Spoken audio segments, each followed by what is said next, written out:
About a year or 2 years ago, you've been making it mandatory that when people come for practical on your farm, they always wear face mask. Now it's surprising that right now everybody in the world right now has to wear face masks. What's your opinion about that? And I told them that if you know the principle of how disease work, microbes, pathogen works, you will know it's the same. Whether it's coronavirus, whether it's African swine fever, whether it's cholera, whether it's smallpox. When I look at bacteria, when I look at pathogens I meant virus, I meant fungi, I meant bacteria, I meant worms. When I look at them, I look at them as living objects that are trying to survive. There are four things they are trying to achieve. They are trying to grow. Unfortunately, it's in our body. They are trying to multiply and give back to children in our body. And when they multiply in the body, they want to spread. They want that children to be spread to as many people as possible. So let me give you a good example. Coronavirus enters one person's body. It goes in somebody's body. And coronavirus, when it's in human body, it wants to survive in the body. When it's growing in the body, your body will start fighting it. That's why you have temperature. Do you know why you have temperature when you are sick? When you have temperature when you are sick, it's a sign that there's an activity going on in your body. So what your body is trying to do is to increase the temperature to see whether that temperature will be enough to kill the pathogen that's in your body. So sometimes you wake up in the night, you are tired, you wake up in the morning, you are okay. What has happened is that your body system has been busy fighting some pathogens. And because you were successful, when you wake up in the morning, you just get on your way, thinking nothing of it. But what the pathogen is trying to do, they are trying to survive, they are trying to give back to children, they are trying to spread it out.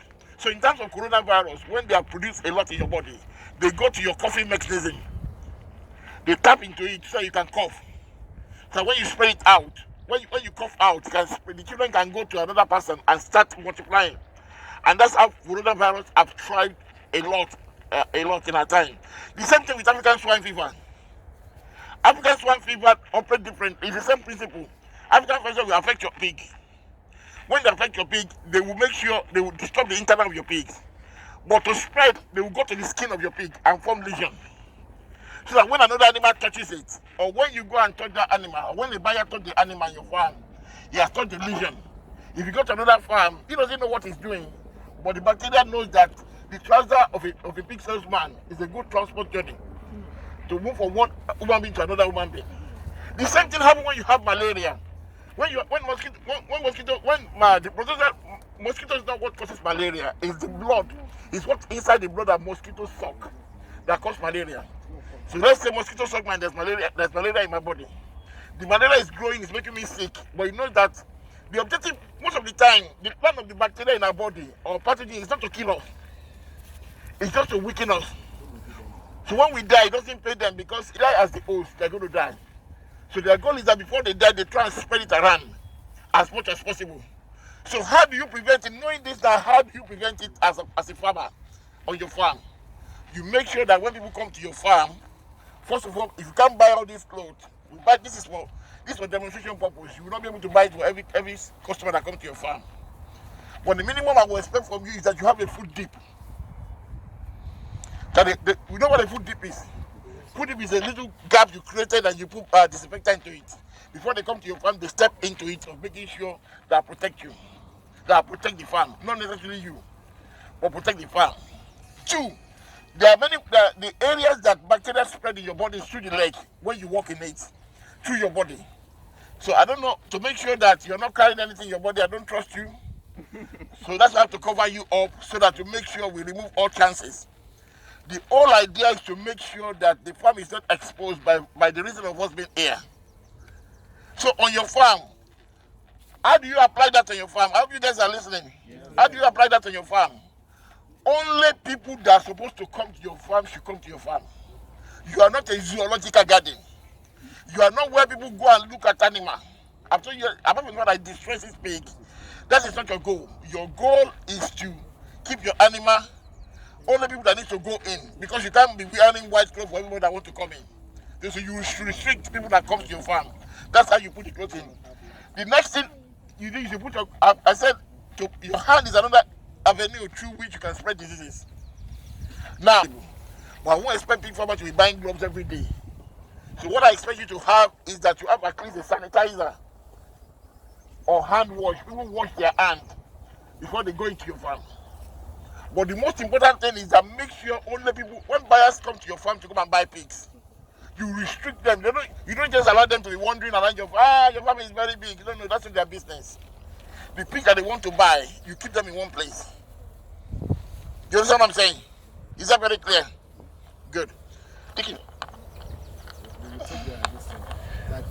Okay, I think you take your, I think it's a good time to have your breakfast now. Are they going to eat it now or are they going to? Now. I think it's a good time to eat your breakfast now. If you don't want to eat it now, it's all yours. But some of the things you are going to see, you might not be able to eat it after you've seen them. So you have been warned.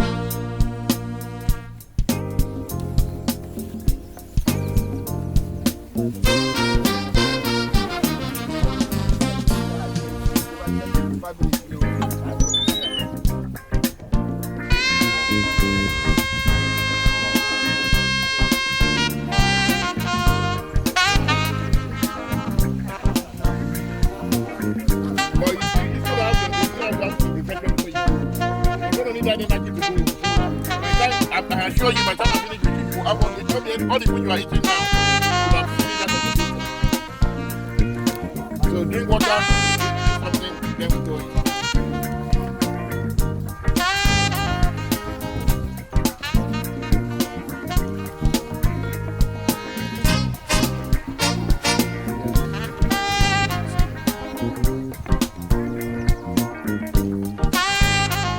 Things that African fever will always happen as long as big farmers in Nigeria are very careless of the customers, or they don't maintain their hygiene, or they are very shabby, or they give wrong food to the animals, or we allow buyers to infiltrate our farm.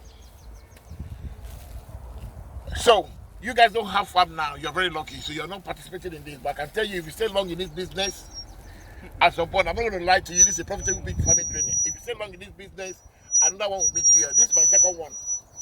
So for people that are new to it, they think it's going to be the end of the world. It's not the end of the world. Actually, was only in 2006 there was a bird flu that that nearly decimated all the poultry farm in Nigeria.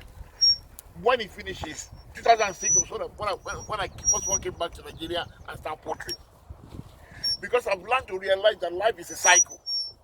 So all you need to know is to know what point of the cycle are. So I knew straight away that because it's the end of pandemic, a lot of farms will have removed their farm. So if you go there now, I can tell you by this time next year, the price of pigs will have increased to around 700, 800 because of the law of demand and supply. It has something to do with the quality of your pig. There'll be less supply and there are a lot of people looking for it. Like this farm we are going to now, I told them when the ASF, I told them to sell a lot of their pigs. This was the farm we used the last time. There are a lot of, if you watch our video last training, there were a lot of pigs on the farm. When it started, I told the guy, reduce your stock. And my advice to you is this: you are not going to be permanently immune from what happened. You know, coronavirus has made us to realize that nobody is protected. All the time, all the pandemic that's been happening in the world always happen in third world country. Ebola, SARS, and all this, and swine fever always happen in third world country. But coronavirus is one of the few diseases that changes that story, because it's happening in the first world country. And despite of coronavirus, more than 200,000 have died in America as a result of coronavirus. So when I came to Nigeria, people said me that coronavirus is fake. I laughed because I know 4 people who are very close to me that have died in the UK as a result of coronavirus. They are blacks. They're middle-aged men. Actually, one of them was planning to come back home in June. I met him in March 2028. He was trying to come to Nigeria in May to come and start his water bottling company. Now he has gone. So like I said yesterday, I'm grateful that the government of Africa were able to close their border in time so that the disease is not spreading. And that's why we are taking a lot of precaution as well to make sure that it remains that way.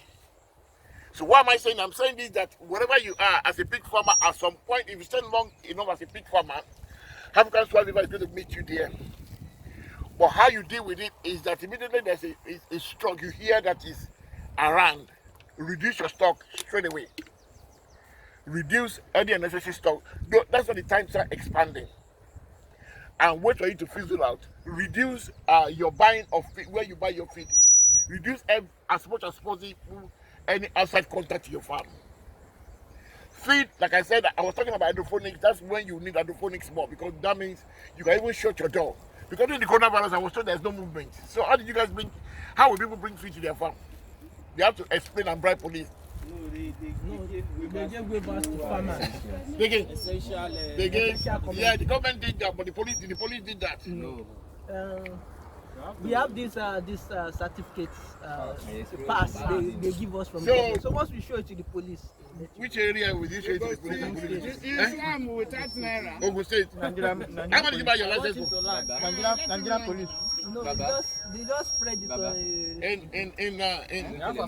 What happened in Shogbo? They didn't allow me to go to my farm for 2 days. Exactly. I mean, I not get farm. Exactly. It's a serious. And I'm talking about it now because if you stay long, I'm saying it now because if you stay long in this business, because most of you are planning to stay long in this business, you have escaped this one. But if you stay long in it, so what you do, if this happens, if you hear the sound of it, you reduce your stock. Keep only the bare essential. Keep on producing, but reduce it because the market, so that you know that will prevent you from allowing people to come to your farm. Then you can manage the amount of feed that you need to feed them, and wait it through. Because after 6 months, 7 months, and what normally happens in the cycle of life, all the people that went into big family that are not well prepared, that just went into it, that didn't go for training, or that just went for it just for the money, they will fizzle out. They will not come back to it again. They'll be the one that be giving testimony that big family is very bad. But very bad. Some people are making millions out of it. So that's very important. So this one we are going to now. Let's go to the farm. Let's move to the farm now.